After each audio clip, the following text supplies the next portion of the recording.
नमस्कार, अस्सलाम वालेकुम। मेरा नाम रिजवान खान है। आज मैं आप लोगों को तिलोत्तमा अप्सरा साधना के बारे में बताऊंगा। तिलोत्तमा अप्सरा साधना मतलब दिल में उतरने वाली प्रियतमा, जिसे हम तिलोत्तमा कहते हैं। तिलोत्तमा अप्सरा साधना जैसे अप्सरा साधना, उर्वशी साधना, मेनका, रंभा, कई प्रकार की श्रेष्ठ अप्सराएं साधना होती है। तिलोत्तमा अप्सरा की गिनती भी श्रेष्ठ अप्सराओं में होती है। यह अप्सरा प्रत्यक्ष और अप्रत्यक्ष दोनों ही रूप में साधक की सहायता करती रहती है। ये साधना अनुभूत है।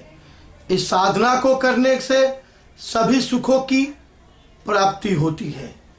इस साधना को शुरू करते ही 1 या 2 दिन में आपको धीमी धीमी खुशबू का प्रवाह होने लगता है। यह खुशबू तिलोत्तमा के सामने होने का एक पूर्व सूचना आभास है।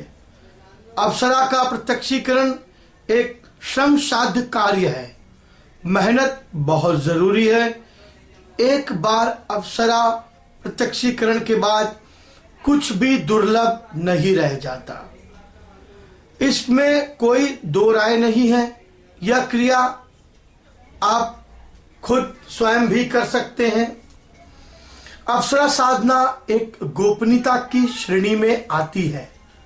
सभी को इस प्रकार की साधना जीवन में एक बार करने की कोशिश जरूर करनी चाहिए, क्योंकि कलयुग में जो कुछ भी चाहिए वो सब इस प्रकार की साधना से ही सहज हो सकता है। तिलोत्तमा साधना पुरुष और स्त्री दोनों कर सकते हैं। तिलोत्तमा साधना स्त्रियां जिनका शरीर आकार बेडौल है, सुंदर नहीं है, एक आकार नहीं है, वो स्त्रियां भी इस साधना को करने की कोशिश कर सकती हैं। अपने आप को सुंदर, सौभाग्यशाली और खूबसूरत बनाने के लिए वो इसका प्रयोग कर सकती है। पुरुष किसी प्रियतमा के लिए, प्रेमिका के लिए या कोई अपनी अर्धांगिनी के लिए जिसको वो पाने की तमन्ना रखता है, उसी तरह की ख्वाहिश हो, इच्छा हो, तो वो उसके बदले तिलोत्तमा साधना को पूर्ण करने की कोशिश कर सकता है। तिलोत्तमा साधना ये एक कलयुगी साधना है। इस साधना में सहज ही प्राप्त किया जा सकता है। इस साधनाओं की अच्छी बात यह है कि साधारण व्यक्ति भी इसको कर सकता है, लेकिन बिना गुरु के ज्ञान असंभव है। साधना विधि और विधान आपको अपने गुरु से ही सीखना होगा, क्योंकि गुरु आपको दीक्षा देगा, शक्तिपात करेगा, मंत्र देगा, तरीका बताएगा, विधि विधान बताएगा, समय बताएगा, नियम बताएगा, पालन बताएगा और आपको सबसे बड़ा अपना आशीर्वाद देगा, जिसको प्राप्त करने के बाद आप इस साधना को करने में सक्षम हो सकते हैं। साधना स्नान कर ले, अगर नहीं कर सकते हैं तो आप हाथ मुंह धोकर भी धुले हुए साफ सुथरे कपड़े पहनकर आपको लाल रंगों का वस्त्र पहनना है। लाल रंग का बल्ब कमरे में जलना चाहिए। दीवारों पर भी लाल रंग होना चाहिए। आप 12 बजे के बाद इस मंत्र का जप कर सकते हैं। लाल रंग का कंबल या लाल रंग का आप कोई भी कपड़ा बिछाकर उस पर बैठकर अप्सरा साधना आप कर सकते हैं। लेकिन अगर आप पुरुष हैं तो आपको पहले स्त्री का सम्मान करना सीखना होगा। अगर आप दूसरे स्त्री का सम्मान नहीं कर सकते, आप उनको गलत नजरों से, गलत भाव से देखते हो, तो आप कभी इस साधना को पूर्ण नहीं कर सकते। अप्सरा साधना पूर्ण करने से पहले आपको अपने माता पिता पर, अपने गुरु पर, धार्मिक ग्रंथों पर, विधि विधानों पर पूर्ण विश्वास होना चाहिए, नहीं तो आपका सफल होना मुश्किल है। अंधविश्वास अगर आपके मन में है तो उसे निकाल दे। अविश्वास का साधना में कोई स्थान नहीं है। साधना का समय एक ही रखने की कोशिश करें। एक तांबे की थाली में आप लाल रंग कर दीजिए, उस तांबे की या तो पूरे कुमकुम से भर दीजिए, उसमें 11 गुलाब का फूल रखिए, मीठा रखिए और तिल का तेल रखिए। तिल का तेल, तिलोत्तमा साधना, यानी तिल के तेल से की जाने वाली साधना तिलोत्तमा साधना कहलाती है। तिल का तेल जलाने के बाद आप कोई भी लाल रंग की हकीक की माला लेकर 108 दाने की आप मंत्रों का जप कर सकते हैं। आपको अपने अंगूठे और मध्यमा की उंगली से ही इस मंत्र का जप करना है।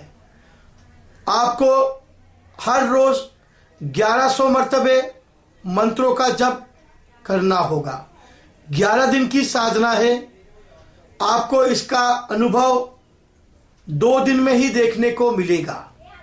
लेकिन अगर आपके मन में कोई डर, चिंता, तनाव अगर है तो कृपया आप इस साधना को न करें, क्योंकि साधना, मैं ये नहीं कहता कि वो आपके सामने एक सुंदर खूबसूरत स्त्री अप्सरा के रूप में ही आएगी। क्या पता वो आपका इम्तिहान लेने के लिए आपके सामने किसी भयंकर रूप में भी आ सकती है। आपको मन में विश्वास और संयम बनाए रखना है। उसके बाद आप अपने सामने एक किसी भी देवी की तस्वीर रखकर आप बैठ सकती हैं या आप बैठ सकते हैं। अगर आप स्त्री हैं और आप इस साधना को करने की कोशिश कर रहे हैं कि आपको भी तिलोत्तमा अप्सरा की तरह सुंदर गुणवान होना है, तो आप लाल रंग की साड़ी पहनकर, गजरा, गुलाब का फूल लगाकर, आप लाल चूड़ी पहनकर आप साधना में बैठ सकती हैं। इससे आप इस साधना को करने का प्रयास कर सकती हैं। जैसा मेरे गुरु श्री मोती सिंह ने बताया था मुझे इस अप्सरा साधना के बारे में, मैं वही साधना किस प्रकार की जाती है, मैं आपको उसका नियम पालन बताने की पूरी कोशिश इस वीडियो के माध्यम से कर रहा हूँ। जैसा कि मैंने आपको बताया कि आप कोशिश करें कि साधना को बिना गुरु के संपन्न न करें, क्योंकि उसका प्रभाव विपरीत भी हो सकता है। ये ज़रूरी नहीं है कि आपको किसी सुंदर स्त्री के दर्शन हो जाए। आपको पहले साधना करने से पहले आपको उसका ध्यान करना है कि हे सुंदरी, तुम तीनों लोगों को मोहने वाली मोहिनी देवी हो। तुम्हारा देह गोरा है, खूबसूरत है, चमकता हुआ है। तुम अनोखो गहने रंग के पहने हुए हो, बहुत सुंदर हो, अनोखा वस्त्र है और आपको देखने की मनोकामना है। ऐसी विचित्र सुंदरी तिलोत्तमा अप्सरा साधना को या ऐसी सुंदरी तिलोत्तमा अप्सरा को मेरा कोटि कोटि प्रणाम। अब सामने एक मीठा पान, इलायची, लौंग और गुलाब का फूल और 11 रंग की अलग अलग मिठाइयाँ आप रख सकते हैं। आप अपने ऊपर इत्र भी लगा सकते हैं। अब आपको जो नियम करने हैं, आपको ब्रह्मचर्य का पालन करना बहुत जरूरी है।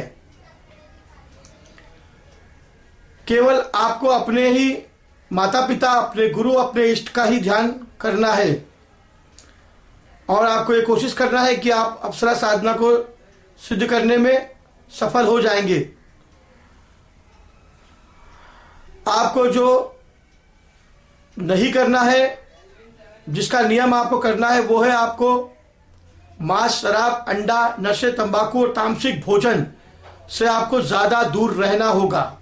शराब का प्रयोग आप नहीं कर सकते, मांस, मच्छी, मटन, अंडे का प्रयोग आप नहीं कर सकते, तंबाकू, सिगरेट का इस्तेमाल आप नहीं कर सकते, तामसिक और किसी पर स्त्री के साथ शारीरिक संबंध आप नहीं रख सकते। इन सभी से आपको दूर रहना होगा। इसका प्रयोग मना है। केवल सात्विक रहना है, भोजन करना है, साधारण सा खाना खाना है, क्योंकि तामसिक आपके मन की भावनाओं को भड़का देगा। जप करने के समय आपको नींद, आलस, उबासी, छींक, थूकना, डरना या अपने गुप्त स्थानों को हाथ लगाना मना है। मोबाइल, सेल फोन को आप अपने पास नहीं रख सकते। आपको मंत्रों का जाप एक ही लय में करना है, धीरे धीरे जपना है, लेकिन बुदबुदाते हुए पढ़ना है। बहुत तेज नहीं पढ़ना है, सर हिलाते हुए और शरीर को हिलते हुए नहीं पढ़ना है। आप जो याद कर ले पहले मंत्रों को, उसके बाद ही आप बैठें। हाथ पैर फैलाकर नहीं बैठ सकते।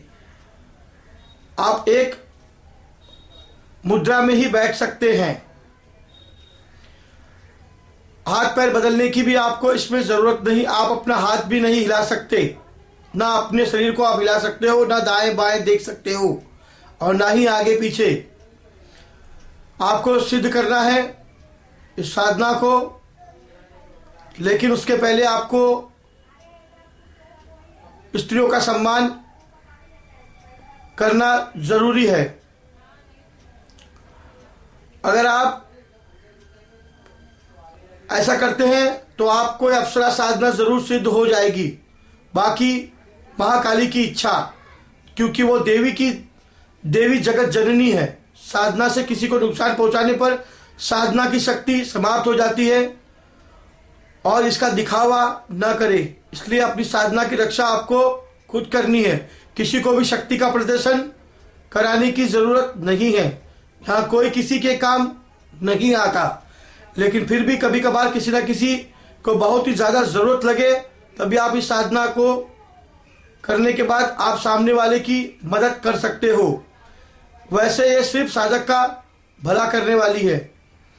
मैं तो यही कहूँगा कि साधना को जरूर करे, मगर गुरु के मार्गदर्शन में ही करे और विश्वास के साथ करे। इसका परिणाम आपको जरूर मिलेगा।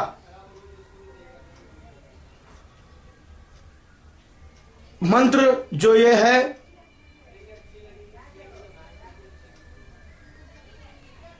मैं आपको जो मंत्र बता रहा हूं, स्क्रीन पर जो मंत्र लिख कर आ रहा है, इस मंत्रों को आप पहले बिना देखे याद कर ले। उसके बाद आप इन मंत्रों को रोज 1100 बार हकीक की माला से, लाल रंग की हकीक की माला से इसका जप करें। 2 से 3 दिन में आपको इसका अनुभव होना शुरू हो जाएगा। मन में अगर इरादे अच्छे हो, नेक हो, तो आपकी साधना जरूर सफल हो जाएगी। परंतु बिना गुरु, बिना दीक्षा आप इस साधना को करने की कोशिश कदापि ना करें। मेरा तिलोत्तमा साधना बताने का उद्देश्य केवल आप लोगों तक तिलोत्तमा अप्सरा साधना के रहस्य को पहुंचाना था। एक खूबसूरत अप्सरा साधना जो एक सर्वश्रेष्ठ श्रेणी में आती है। मेरा उद्देश्य सिर्फ आपको उसके रहस्यों को उजागर करना और उन रहस्यों को बताना था।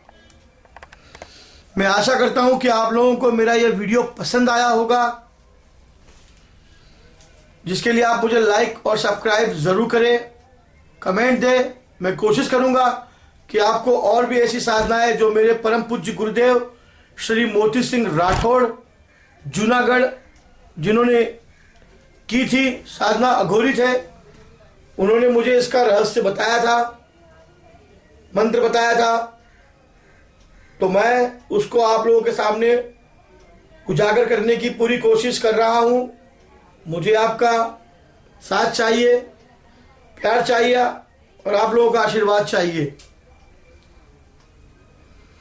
अगर मेरी साधना, मेरा बताया हुआ विधि विधान या तिलोत्तमा अप्सरा साधना अगर आपको सही लगे तो आप इसे लाइक और सब्सक्राइब जरूर करें। मैं और भी ऐसी साधनाओं का रहस्य आप लोगों के सामने उजागर करता रहूंगा। जब तक के लिए नमस्कार, खुदा हाफिज।